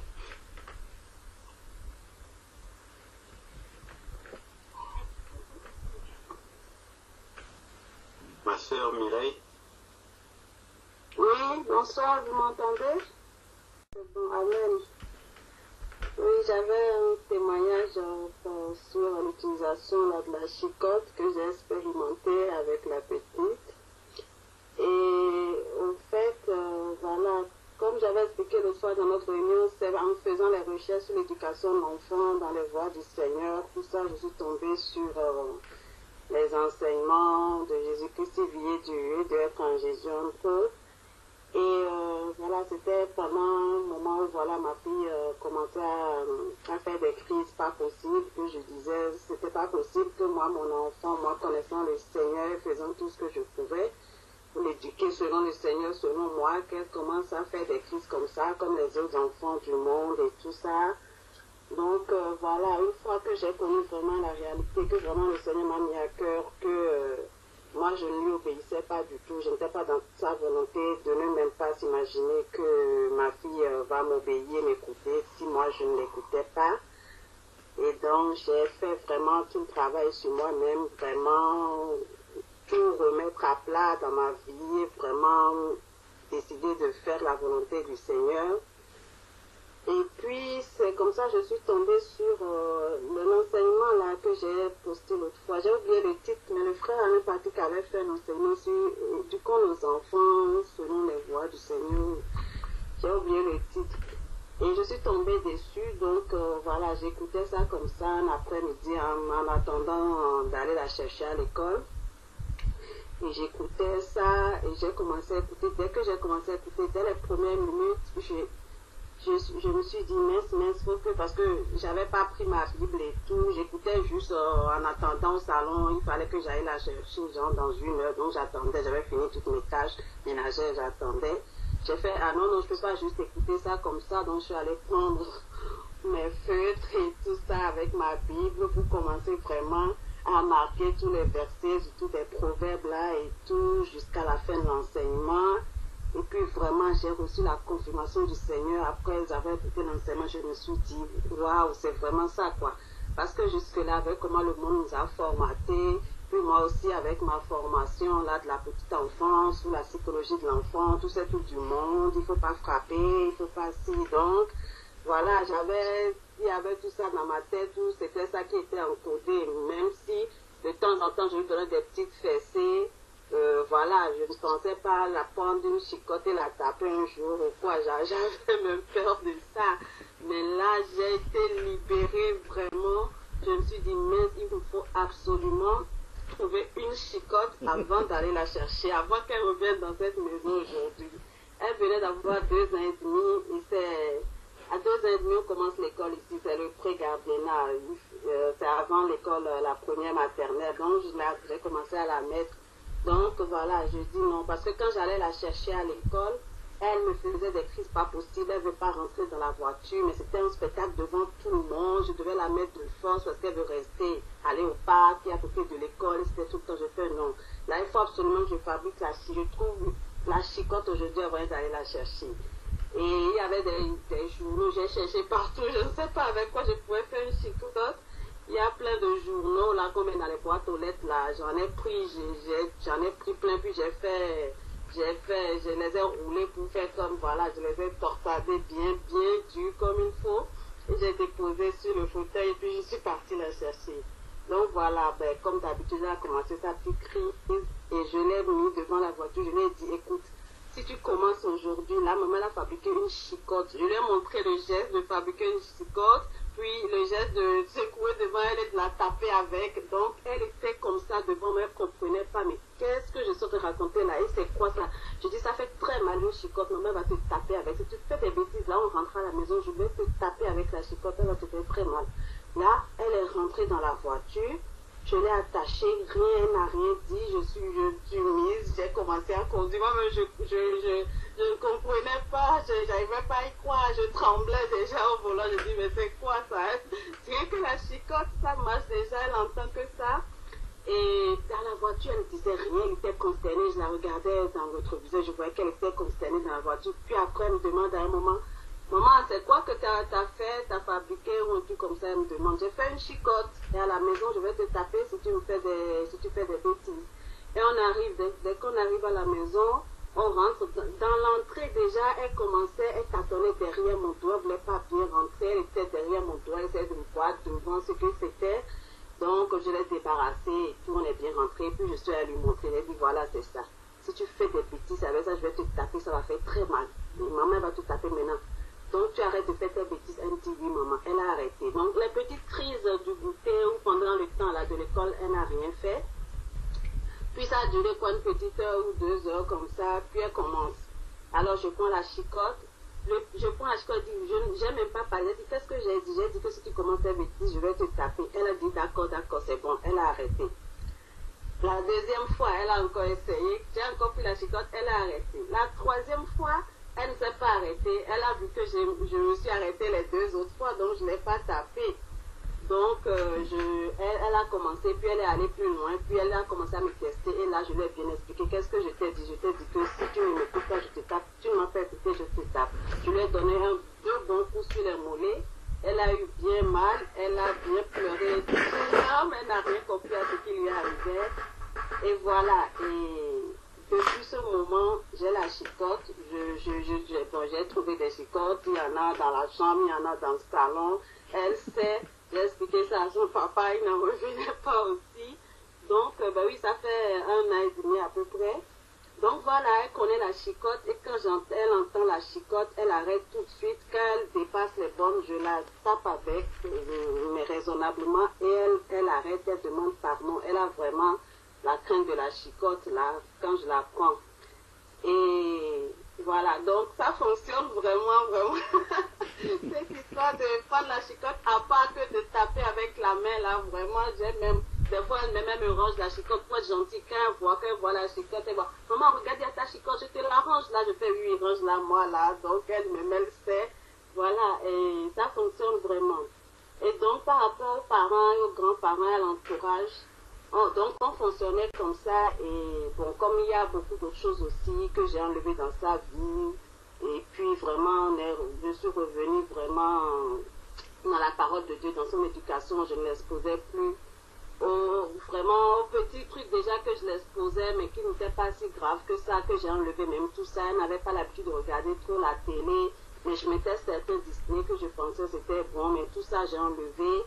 Mais c'est que ça n'a pas été trop dur parce que je passais beaucoup plus de temps moi-même avec elle à faire d'autres activités, des bricolages, la lecture, on lisait toujours la Bible le soir, on faisait nos séances, on faisait l'adoration, les louanges, la prière avant de dormir, tout ça. Donc j'ai juste remplacé enlevé le peu que je faisais et puis c'est allé tout seul au fait par la grâce de Dieu, vraiment grande gloire à Dieu, vraiment grâce à Dieu et ça a commencé à vraiment bien aller jusqu'à ce qu'on aille en Afrique voir son papa. Et là, vu que voilà, elle est rentrée, elle n'a jamais vu les grands-parents, la famille, donc tout le monde était gaga devant elle. Elle a compris que ici, elle pouvait pousser encore le bouchon un peu. Elle a commencé à faire des caprices avec tout le monde. Et tout le monde lui faisait passer tous ces caprices. Donc j'ai commencé vraiment. Je passais la moitié du temps chez mon mari qui est chez sa mère, donc chez ma belle-mère et chez ma maman et mes frères. Donc elle commençait les caprices chez ma belle-mère. Tout ce que j'ai dit à ma belle-mère qui avait commencé à vouloir me faire des reproches parce que je sais que ma belle-mère n'attendait que ça. Puisqu'il y a eu un gros conflit entre nous, puisque moi j'ai quitté Maïkali là, et puis je suis... On est la chicotte, elle sait qu'on peut la taper, c'est pas parce qu'on vient de l'Europe, je la tape avec la chicotte, elle ne fait pas de bêtises. Vous pouvez la taper et la corriger si vous voulez, mais c'est votre petite fille, vous la corrigez comme vous avez corrigé votre papa, son papa. Et donc, bon, c'est réglé avec ma belle-mère, elle savait plus. Donc, c'était plus ma faute ou quoi, ou c'est moi qui vais empêcher qu'elle corrige sa petite fille. Mais elle n'a jamais fait, hein, je sais, mes gâteaux aussi, mais voilà. Si je voyais bien que si ça venait de moi, voilà, c'est pour ça, par rapport à ce que les femmes ont dit sur la sagesse, il faut vraiment faire attention. Alors qu'elle ne l'a jamais fait, qu'elle ne tapera jamais, même qu'elle disait à son papa, elle est trop maigre, je peux rien lui faire, je peux même pas la taper, je sais pas où l'attraper. Donc, elle disait ça, mais elle râlait. Si j'avais vraiment manifesté un petit peu de, je ne sais pas, enfin, comme quoi je ne voulais pas qu'on la tape, je crois que ça aurait explosé, ou bien comme quoi je ne voulais pas qu'elle la corrige, ça aurait vraiment explosé. Donc ça, je l'ai senti tout de suite. Et vraiment, avec les enseignements et la parole ici, je me suis vraiment préparée à être la femme et la belle-fille vraiment docile et soumise comme il fallait avant de rentrer. Donc vraiment, le Seigneur m'a vraiment aidé à avoir la sagesse qu'il fallait par rapport à la fille et à ma belle famille. Et chez ma maman aussi, bon, ma maman, elle est chrétienne, elle est convertie, elle est toujours dans une assemblée, mais voilà, ma maman, c'est une femme très pieuse, qui nous a éduqués, je sais comment elle éduque, je sais vraiment, elle aussi, elle ne tape pas tant que, elle ne tape pratiquement pas non plus, elle crie beaucoup, elle fait, mais là-bas, j'ai commencé à leur dire aussi chez ma maman, prenez la chicotte, vous pouvez la taper si vous voulez, donc elle connaît la chicotte. Mais chez ma maman, il y a beaucoup de monde, chez ma mère, il y a vraiment beaucoup de monde, il y a des tantes, des cousins, des cousines, ma petite soeur qui vient travailler là aussi, donc personne n'osait lui dire quoi que ce soit. Mais elle allait tellement loin à un moment, que vraiment j'ai insisté auprès de ma mère, de ma petite soeur, d'une de mes tantes qui m'a gardée moi quand j'étais petite. C'est une soeur à mon papa. Elle nous a gardés nous quand on était petite. Elle est toujours chez ma maman. Vraiment, c'est vraiment notre deuxième maman ou bien notre deuxième papa, on l'appelle. Donc elle, c'est une tante vraiment gâteau aussi. C'est la seule soeur de mon père qui n'a jamais eu d'enfant.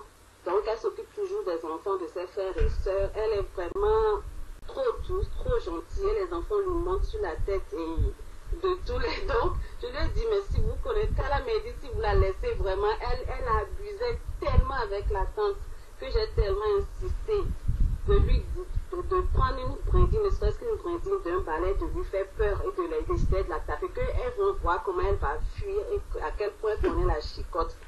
Donc la tante a essayé vraiment une fois, j'étais dans la maison très loin avec ma mère et je la vois qui court jusqu'à qui dit que même papa l'a tapé et qu'avec le balai, j'ai fait quoi bébé, c'est pas vrai, donc je ne suis pas. Et la tante est venue expliquer la situation. J'ai dit, vous n'avez même pas besoin de vous expliquer. Je sais que si vous avez pris une chicotte pour la menacer ou la taper, il y a bien une bonne raison, donc j'ai même pas besoin qu'on m'explique. Donc à partir de là, elle a commencé aussi à comprendre. Et ma petite soeur aussi, une ou deux fois, a pris la brindille, vraiment, c'est vraiment la petite brindille de balai là, pour lui chicoter sous les chevilles là, quand elle exagérait. Et là, elle a compris que bon, là-bas aussi, comme chez moi ou bien partout, alors on pouvait la taper. Elle a petit à petit arrêté ses caprices avec tout le monde là. Et on est rentré, voilà, le reste du séjour, elle a vraiment compris par rapport à la chicotte. Là, dès qu'on lui parlait, on disait, chicotte, tu as commencé vraiment comme elle fait avec moi. À craindre ça, savoir qu'elle ne peut pas faire tout n'importe quoi avec les autres aussi. Et voilà, et donc jusque-là, maintenant, ça se passe bien avec la chicotte. Et il y a une dernière chose, car des fois, elle pousse vraiment, elle va loin, elle teste comme tous les enfants de son âge, elle teste vraiment, elle fait la bêtise, puis elle me regarde, puis après, dès que je vais dire, je vais prendre la chicotte, elle me laisse, elle continue jusqu'à dire, je vais prendre la chicotte. Et quand elle va déjà trop loin, c'est là qu'elle commence à dire, pardon, oh maman, pardon, pardon. Et là, j'ai compris ça aussi, je dis, non, c'est trop tard. Si tu fais tout, je compte jusqu'à 3. Je dis tout ce que je veux dire. Par exemple, je suis à la cuisine, je suis en train de lui dire quelque chose, elle est au salon, bien sur la terrasse, elle m'écoute pas, elle continue jusqu'à ce que je me déplace et que je vais chercher la chicotte. Qu'elle demande pardon, pas je la taperai quand même. Donc, c'est déjà trop tard. Et ça aussi, j'ai commencé avec elle il n'y a pas longtemps, et ça aussi, elle a compris maintenant. C'est que quand je commence à partir pour aller chercher la chicotte, ben, elle laisse, parce qu'elle sait que de toute façon, elle va goûter à la petite chicotte. Donc voilà, vraiment, c'était mon témoignage par rapport à ça. Amen, gloire à Dieu, gloire au Seigneur. Amen. Amen. Amen. Gloire à Dieu, ma soeur, pour ta contribution et pour ton témoignage. Y a-t-il d'autres contributions par rapport à ce sujet? Alors moi, c'est une question. C'est une question. Vas-y, ma soeur. Par rapport au verset, enfin le verset 1 Pierre 1, 2, 15 à 16. C'est quelle soeur qui parle? Claire.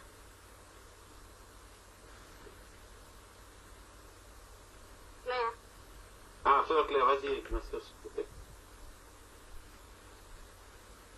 Donc, comme notre Père, en fait, nous incite justement à avoir une conduite sainte, en fait, lorsque je lis, en fait, le verset, ça me pousse, en fait, à rejeter, en fait, toutes les choses du monde.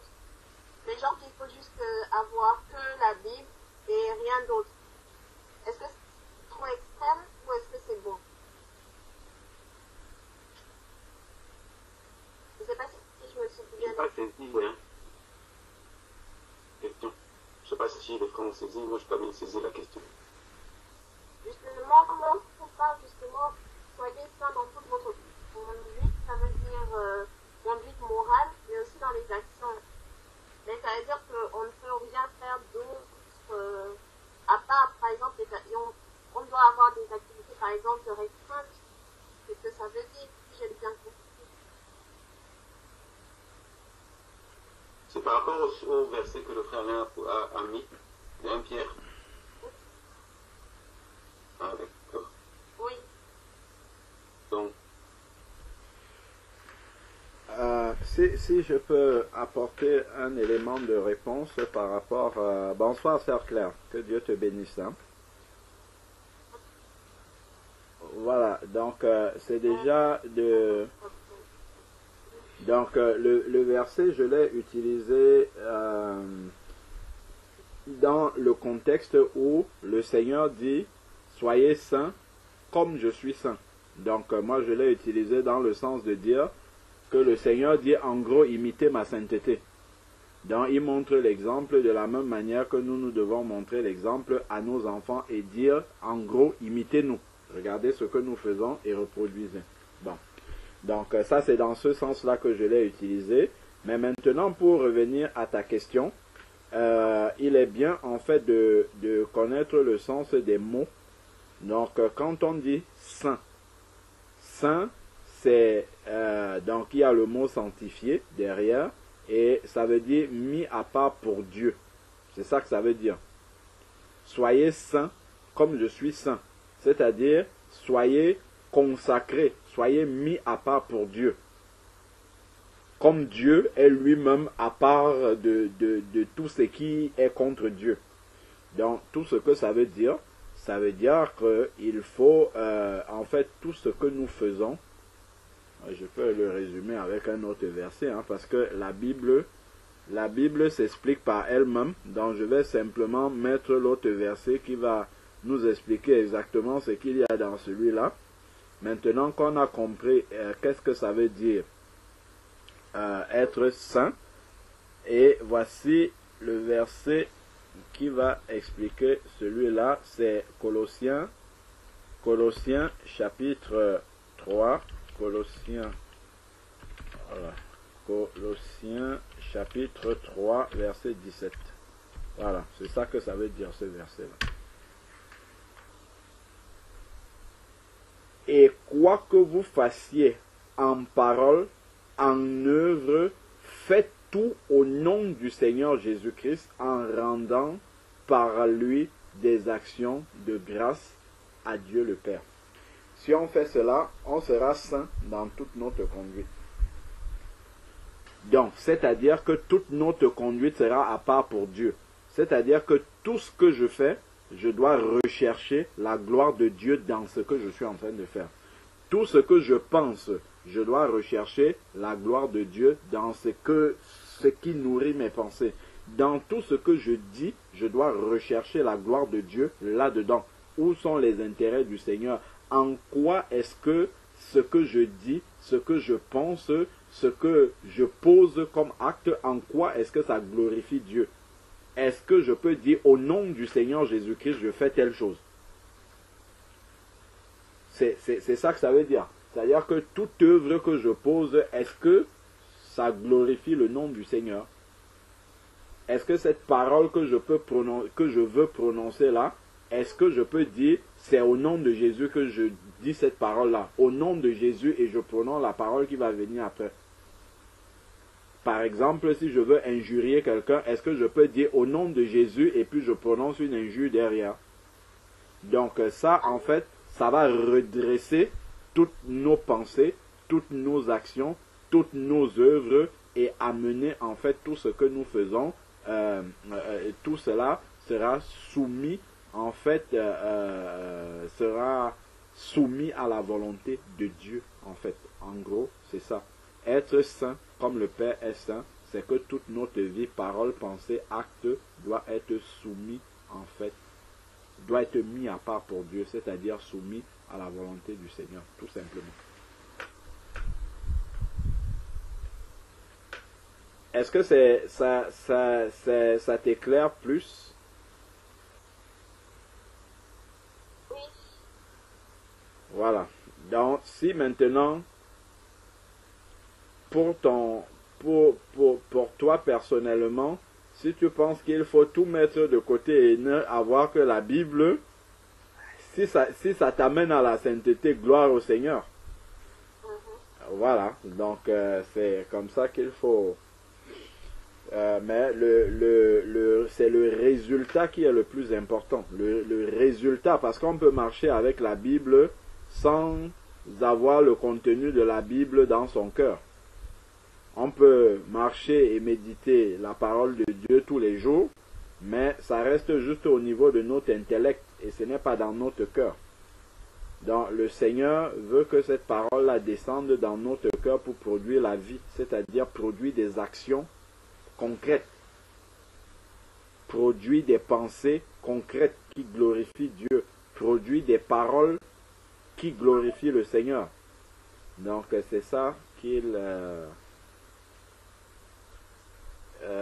y a un autre verset qui me vient à l'esprit.